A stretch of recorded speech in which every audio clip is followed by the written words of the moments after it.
प्रिय साथियों, नमस्कार।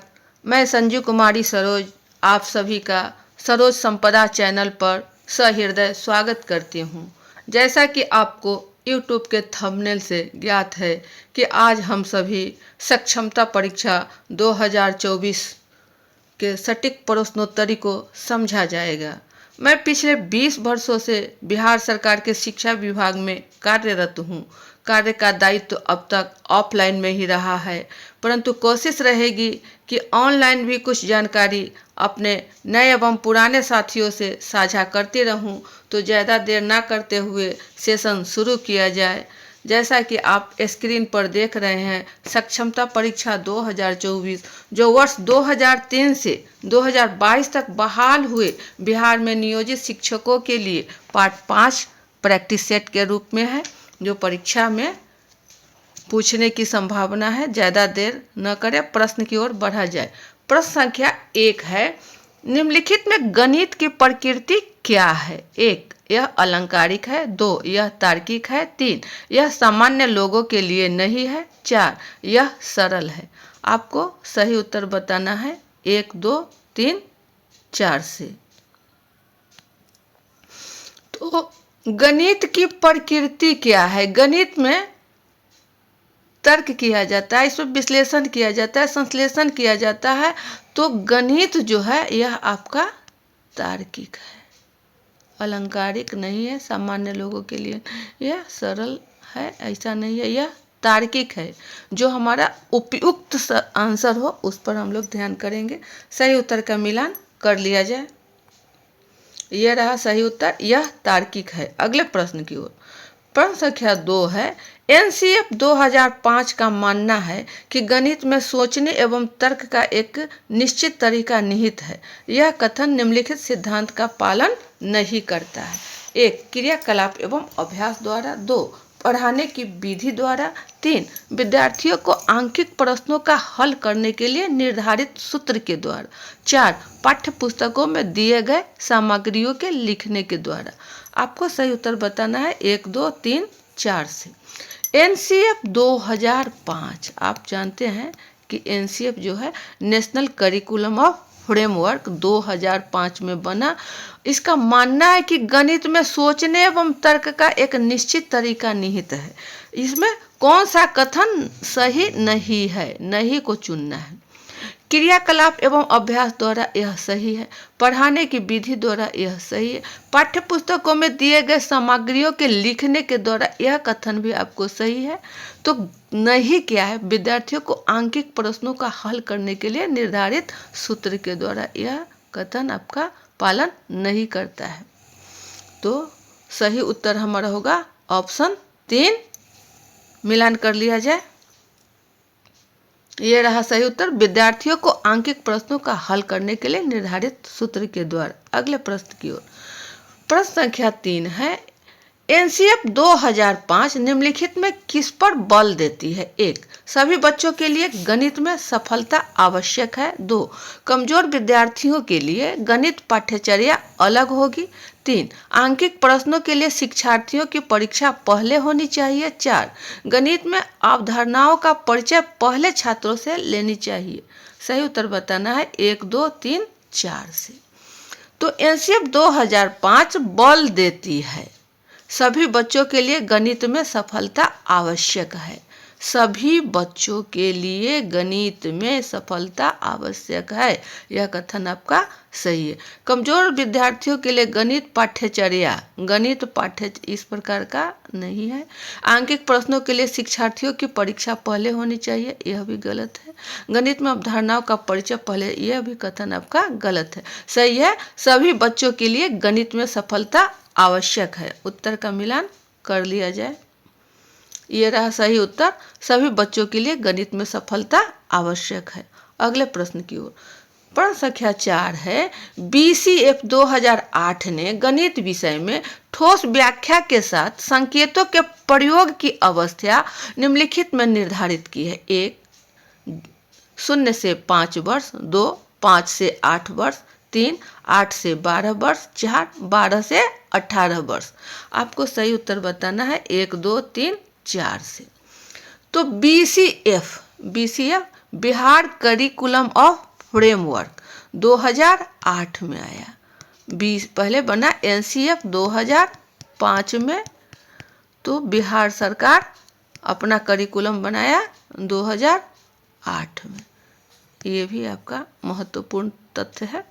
BCF Bihar curriculum of framework 2008। तो गणित विषय में ठोस व्याख्या के साथ इसमें है आपका 0 से 5, 5 से 8, 8 से 12, 12 से 18। तो आप जानते हैं कि सीखने की विभिन्न अवस्थाएं होती हैं। सीखने की विभिन्न अवस्थाएं,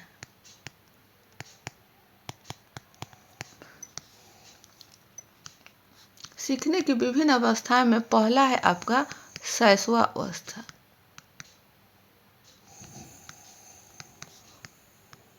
शैशवावस्था आपका 0 से 5 वर्ष है। दूसरा में आपका आएगा आंतरिक अनुभव की अवस्था।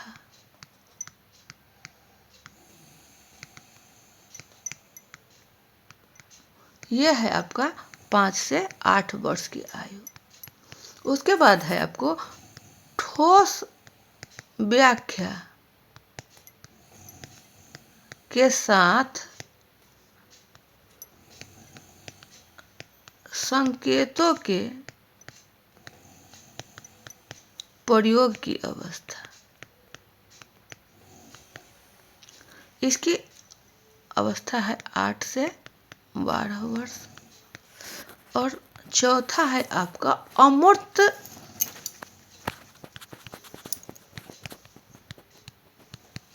तत्वों को तार्किक महत्व। ये इसकी अवस्था है आपका 12 से 18 वर्ष। तो इस से हमें समझा जाएगा कि सवाल है ठोस व्याख्या के साथ। तो ठोस व्याख्या आपको यहाँ आ रहा है। इसकी अवस्था है 8 से 12 वर्ष। तो सही ऑप्शन आ जाएगा हमारा 8 से 12 वर्ष। ऑप्शन 3 ये सब गलत है। सही उत्तर का मिलान कर लिया जाए। ये रहा आपका सही उत्तर 8 से 12 वर्ष। अगला प्रश्न संख्या 5 है सामान्य विज्ञान शिक्षण प्राथमिक स्तर पर निम्नलिखित में किस विषय में समाहित है? 1 गणित, 2 हिंदी, 3 विज्ञान, 4 पर्यावरण। आपको सही उत्तर बताना है 1, 2, 3, 4 से। तो सामान्य विज्ञान प्राथमिक स्तर पर गणित में नहीं है, हिंदी में नहीं है, विज्ञान में नहीं है, उसके लिए स्पेशल है पर्यावरण। तो हमारा सही उत्तर ऑप्शन 4 है। मिलान कर लिया जाए। ये रहा पर्यावरण। अगले प्रश्न की ओर। प्रश्न संख्या 6 है आपदा अध्ययन को निम्नलिखित में किस विषय का अंग बनाया गया है? 1 राजनीति विज्ञान, 2 गणित, 3 हिंदी, 4 भूगोल। सही उत्तर का चयन करना है 1, 2, 3, 4 से। तो राजनीति विज्ञान नहीं है, गणित नहीं है, हिंदी भी नहीं है, आपका भूगोल सही है। सही हो गया हमारा ऑप्शन 4। उत्तर का मिलान कर लिया जाए। ये रहा सही उत्तर भूगोल। अगले प्रश्न की ओर। सामाजिक विज्ञान की पाठ्य पुस्तक प्राथमिक स्तर पर निम्नलिखित में कौन है? 1 किसलय, 2 हम और हमारी दुनिया, 3 पर्यावरण और हम, चौथा है कोपल। आपका सही उत्तर बताना है 1, 2, 3, 4 से। तो आप देख रहे हैं कि सामाजिक विज्ञान की पाठ्य पुस्तक, सामाजिक विज्ञान प्राथमिक स्तर पर, यह उच्च प्राथमिक नहीं है, प्राथमिक स्तर यानी 1 से 5 वर्ग तक का।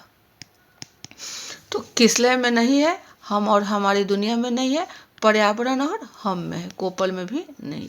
हम और हम, ये तीसरा ऑप्शन है आपका पर्यावरण और हम। सही उत्तर का मिलान कर लिया जाए। ये रहा पर्यावरण और हम। अगले प्रश्न की ओर। प्रारंभिक विद्यालय में सामाजिक विज्ञान के अध्ययन का निम्नलिखित एक उपाय है? 1 वर्ग कक्ष में शिक्षण, 2 पुस्तकों का अध्ययन, 3 मुख्य तथ्यों को याद करना, 4 क्षेत्र भ्रमण। सही उत्तर 1, 2, 3, 4 से आपको चुनना है। सामाजिक विज्ञान के अध्ययन, तो वर्ग कक्ष में शिक्षण गलत है। पुस्तकों का अध्ययन, मुख्य तथ्यों को याद करना, क्षेत्र भ्रमण, ये जो है आपका प्राथमिक विद्यालय में ये ऑप्शन सही है। वर्ग कक्ष में शिक्षण यह भी सही है, पुस्तकों का अध्ययन भी सही है, लेकिन विशेष जो विकल्प सर्वोत्तम, सबसे उत्तम, तो क्षेत्र भ्रमण हमारा सही होगा। मिलान कर लिया जाए उत्तर का। ये रहा सही उत्तर, क्षेत्र भ्रमण। अगले प्रश्न की ओर। उच्च प्राथमिक स्तर पर विज्ञान शिक्षण का मुख्य उद्देश्य निम्नलिखित में कौन सा है? 1, वैज्ञानिकों का नाम सीखना। 2, महत्वपूर्ण सूत्रों को सिखाना। 3, तार्किक चिंतन बढ़ाना। 4, प्रश्नों को हल करने में निपुणता विकसित करना। आपको सही उत्तर बताना है 1, 2, 3, 4 से। प्रश्न हमारा है उच्च प्राथमिक स्तर पर, मतलब 6 से 8 वर्ग के लिए। उच्च प्राथमिक स्तर पर विज्ञान शिक्षण, यह है हमारा साइंस टीचिंग का मुख्य उद्देश्य क्या है? तो इसमें तार्किक चिंतन बढ़ाना, बच्चों में तार्किक चिंतन बढ़ाना इसका मुख्य उद्देश्य होगा। ये सही है, ये सब आपका गलत है। उत्तर का मिलान कर लिया जाए। ये रहा आपका सही उत्तर, तार्किक चिंतन बढ़ाना। अगला प्रश्न 10 है, प्राथमिक स्तर पर विज्ञान एवं सामाजिक विज्ञान को एक ही विषय पर्यावरण अध्ययन के तहत पढ़ाया जाना, यह विज्ञान शिक्षण का निम्नलिखित में कौन सा उपागम है? 1, सामान्य उपागम। 2, अनुशासनिक उपागम। 3, अध्यापक केंद्रित उपागम। 4, एकीकृत उपागम। आपको 1, 2, 3, 4 से सही उत्तर बताना है। प्रश्न हमारा है प्राथमिक स्तर पर, मतलब 1 से 5 वर्ग के लिए है, विज्ञान एवं सामाजिक विज्ञान को एक ही विषय पर्यावरण अध्ययन के तहत, यानी सामाजिक विज्ञान और विज्ञान, ये दोनों जो है आपको एक ही विषय में है। यह उपागम कौन सा उपागम है? तो ये आपका होगा एकीकृत उपागम, इंटीग्रल अप्रोच। सामान्य उपागम नहीं, अनुशासनिक उपागम नहीं, अध्यापक केंद्रित उपागम नहीं। सही ऑप्शन आपको जाएगा 4 में। उत्तर का मिलान कर लिया जाए। ये रहा सही उत्तर, एकीकृत उपागम। अगले प्रश्न की ओर। प्रश्न संख्या 11 है, निम्नलिखित में कौन सा प्राथमिक स्तर की अच्छी ईवीएस पाठ्यचर्या में होना चाहिए? 1, पाठ को अच्छी तरह परिभाषित करना। 2, अधिक अभ्यास प्रश्न शामिल करना। 3, वातावरण में खोजने के अवसर प्रदान करना। 4, पाठ की विस्तृत व्याख्या एवं एकाग्रता। आपको सही उत्तर बताना है 1, 2, 3, 4 से। प्रश्न हमारा है प्राथमिक स्तर की ईवीएस पाठ्यचर्या, तो इसका ईवीएस वातावरण में खोजने के अवसर प्रदान करना। ऑप्शन 3 आपका सही होगा। पाठ को अच्छी तरह परिभाषित करना ईवीएस का काम नहीं है। अधिक अभ्यास प्रश्न शामिल करना यह भी गलत। पाठ की विस्तृत व्याख्या एवं एकाग्रता यह भी गलत है। ऑप्शन 3 सही होगा। उत्तर का मिलान कर लिया जाए। यह रहा सही उत्तर, वातावरण में खोजने के अवसर प्रदान करना। अगला प्रश्न, निम्नलिखित में शिक्षण अधिगम सहायक सामग्रियां शिक्षण प्रक्रिया को किस प्रकार बनाते हैं? 1, सरल। 2, कठिन। 3, रोचक। 4, जटिल। आपको 1, 2, 3, 4 से उत्तर चयन करना है। शिक्षण अधिगम सहायक सामग्रियां शिक्षण प्रक्रिया को रोचक बनाते हैं। सरल नहीं, कठिन नहीं और जटिल भी नहीं, ये इंटरेस्टिंग बच्चों में रुचि पैदा करता है। इस प्रकार यह हमारा सही उत्तर होगा ऑप्शन 3 रोचक। उत्तर का मिलान कर लिया जाए। यह रहा सही उत्तर 3 ऑप्शन रोचक। अगले प्रश्न की ओर 13 हमारा है, निम्नलिखित में किस आयोग ने शिक्षण अधिगम सहायक सामग्रियों श्रव्य दृश्य सामग्री के उपयोग हेतु अनुशंसा की? खेर समिति, राधा कृष्णन आयोग, जस्टिस वर्मा आयोग, राष्ट्रीय शिक्षा आयोग, कोठारी आयोग। आपको सही उत्तर बताना है 1, 2, 3, 4 से। प्रश्न हमारा है, शिक्षण अधिगम सहायक सामग्रियां जिसमें श्रव्य दृश्य सामग्री के उपयोग हेतु किस आयोग द्वारा अनुशंसा की गई? एक में है आपका खेर समिति, इसको कहा गया है, यह है आपका बीजी खेर, ये है आपके बीजी खेर। इन्होंने ये संविधान सभा के सदस्य थे।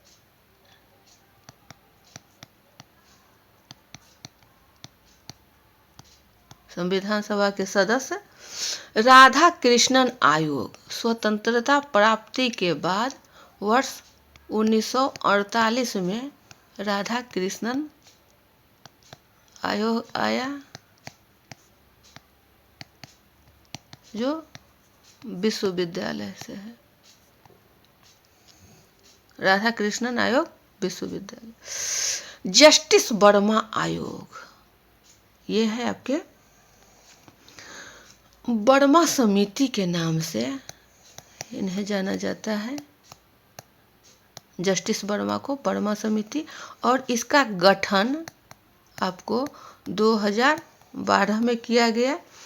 ये किस लिए किया गया? तो यौन अपराध करने वाले अपराधियों के लिए त्वरित सुनवाई,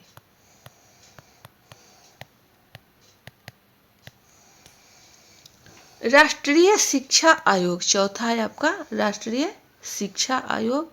इसे कोठारी आयोग के भी नाम से जाना जाता है।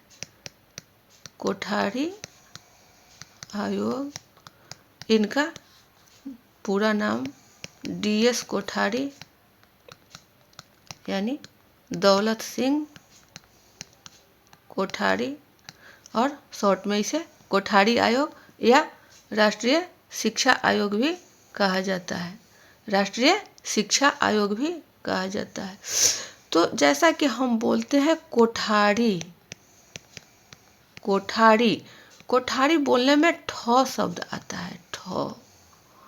तो इसका कार्यकाल जो गठन किया गया कोठारी आयोग आपका 1964-66, ये 64-66 में भी आपको ठ शब्द ठ अक्षर आता है।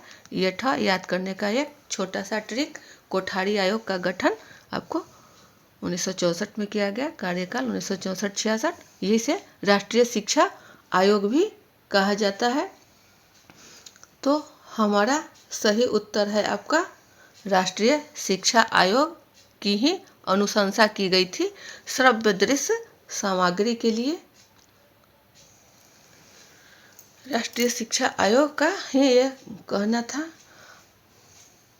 अगला प्रश्न सही उत्तर का मिलान कर लिया जाए। ये हमारा है राष्ट्रीय शिक्षा आयोग, इसे कोठारी आयोग भी कहा जाता है। और श्रव्य दृश्य सामग्री, ये जो है आपका श्रव्य दृश्य सामग्री, तो इसमें आपका श्रव्य दृश्य सामग्री है, यह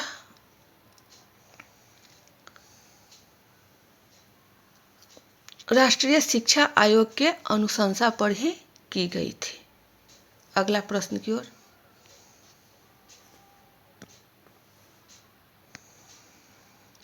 निम्नलिखित में NCERT के अनुसार शिक्षण अधिगम सहायक सामग्रियों के कितने प्रकार हैं?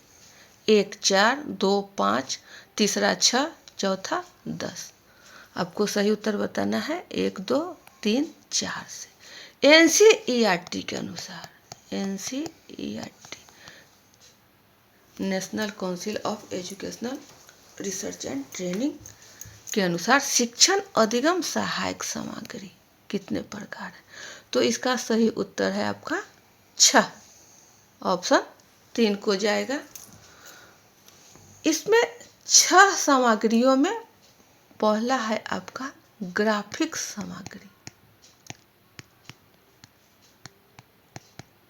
ग्राफिक्स सामग्री, इसमें आपको आ जाता है चित्र, कार्टून, कॉमिक्स,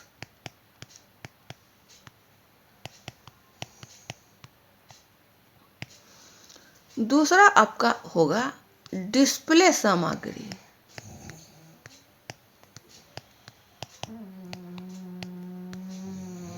डिस्प्ले सामग्री, इसमें आपको है प्रदर्शन सामग्री,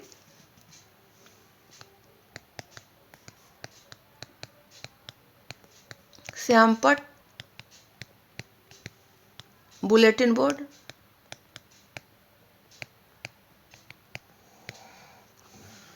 तीसरा आपका है त्रिआयामी सामग्री।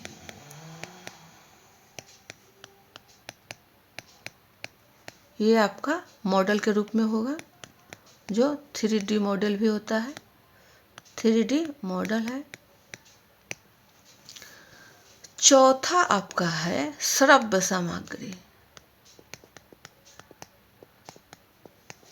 इसमें आपको हो जाएंगे रेडियो, टेप रिकॉर्डर, ग्रामोफोन,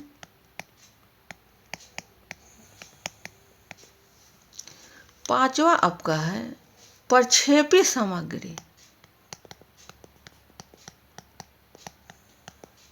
इसमें आपको आ जाएंगे स्लाइड, फिल्म।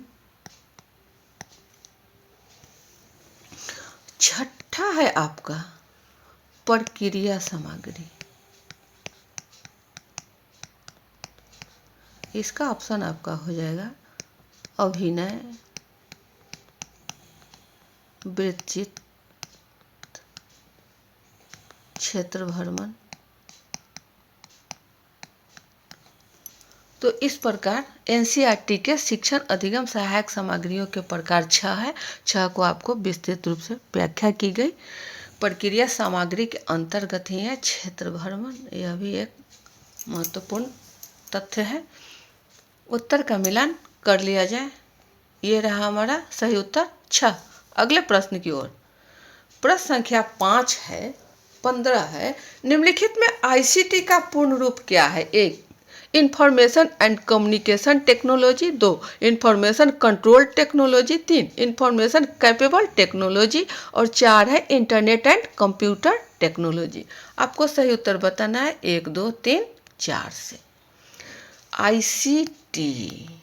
आईसीटी का फुल फॉर्म है आपका इंफॉर्मेशन एंड कम्युनिकेशन टेक्नोलॉजी। ये आपका सही है, ये सब गलत है।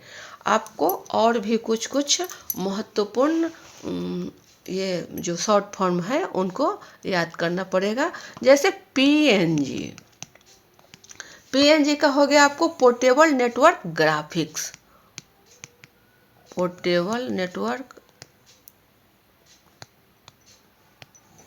Graphics. PDF portable document file. और आप जान लीजिए रैम रैंडम एक्सेस मेमोरी, रोम रीड ओनली मेमोरी, जेपीईजी ये सब महत्वपूर्ण है। Joint photographic expert group,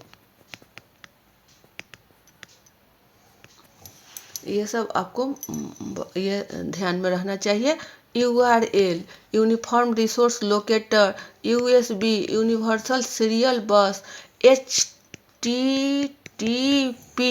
hypertext transfer protocol और रहेगा आपको एचटीटीपीएस। यहाँ एस जो है आपका ये हो जाता है सिक्योर। ये रहा आपका हाइपर टेक्स्ट ट्रांसफ़र प्रोटोकॉल और एस लग जाने पर सिक्योर। जब कभी भी कोई लिंक को देखा जाता है तो वहाँ आपको मिलता है HTTPS, यही हमारा है hyper text transfer protocol secure. तो आपको और भी कुछ छोटे छोटे ICT से रिलेटेड जो है आपको ध्यान देना होगा और उसको समझ करके थोड़ा मनन करेंगे कि इसका फुल फॉर्म क्या होगा। कहीं यह सब भी महत्वपूर्ण है, परीक्षा के लिए उपयोगी है। वीडियो ये इसका उत्तर का सही मिलान हम लोग कर लें। ये रहा सही उत्तर आपका information and communication technology. Video ज़्यादा लंबा न बने तो इसे सेशन को अब बाइंड अप किया जाता है। अगले सेशन के लिए पुनः अच्छे अच्छे प्रश्न लेकर हम लोग उपस्थित होंगे और प्रश्नोत्तरी को साझा किया जाएगा। तब तक के लिए जय हिंद।